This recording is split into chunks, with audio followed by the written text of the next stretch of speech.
ذکر آ جائے، علی اصغر کی شہادت سننا آسان نہیں ہے۔ دیکھیے آپ تو محبت کرنے والے لوگ ہیں، کیا کہنا آپ کا؟ علی اصغر کی شہادت غیر اقوام بھی برداشت نہیں کر سکے، برداشت نہیں کر سکیں۔ اکثر میں نے پڑھا ہے کہ آذربائیجان میں ایران کی سرحد پہ جب زیارتیں نکلتی، جھولا، علم، تابوت اور ذوالجناح تو غیر اقوام بھی ہوتی تھیں، اور سفرا مغرب کے ملکوں کے، امریکہ، کینیڈا، آسٹریلیا کے سفیر بھی شریک ہوتے تھے اس جلوس میں، اور ان کے گھر کی عورتیں بھی آتی تھیں۔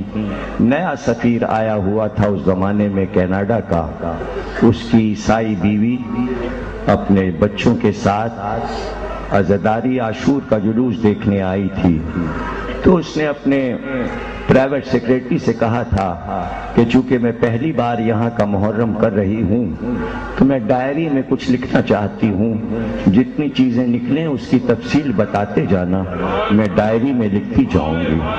ذوالجناح آیا، کہا یہ کیا ہے؟ اس نے بتایا یہ حسین کا وفادار گھوڑا ہے۔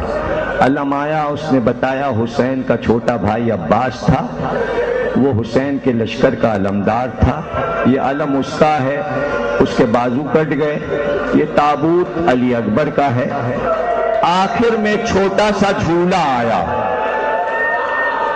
بچے کا جھولا آیا، ابھی وہ جھولا مجلس کے بعد آئے گا، جیسے ہی جھولا آیا، اب یہ خیال رکھیے گا عورت ہے اور ماں ہے، ماں کے ساتھ بچے ہیں، ماں کا ایک دل ہوتا ہے۔ اس نے کہا یہ کیا ہے؟ اس نے کہا یہ جھولا ہے۔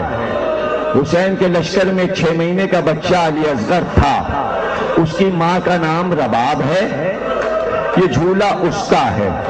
کہا تو اس کا قصہ کیا ہے؟ اس نے کہا اس کا قصہ یہ ہے کہ وہ کئی دن کا پیاسا تھا، اسے دودھ بھی نہیں ملا تھا، حسین اس کو ہاتھوں پہ لے کر دشمنوں کے پاس گئے اور کہا کہ اس کو پانی پلا دو، یہ بہت پیاسا ہے۔ وہ اپنے ہونٹوں پہ زبان پھیر رہا تھا تو وہ عورت گھبرا کے کہنے لگی تو پھر بچے کو دیکھ کر تو پانی دے دیا ہوگا، تکلیف ختم ہو گئی، تو بچے کو دیکھ کر پانی دے دیا ہوگا۔ اس نے کہا نہیں ایسا نہیں ہو۔ اب وہ حیرت زدہ ہوئی، کہا پھر کیا ہوا؟ کہا ایک سوار تیر انداز گھوڑے سے اترا، اس نے اپنے کمان میں تیر کو جوڑا، بس جیسے ہی اس نے کہا وہ عورت بے ہوش ہو گئی، وہ عورت بے ہوش ہو گئی۔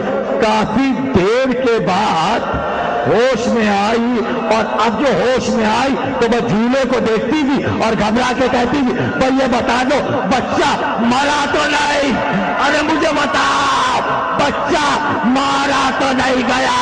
ہائے رباب، علی اصغر کا لاشا اور حسین در خیمہ پہ ماتم حسین۔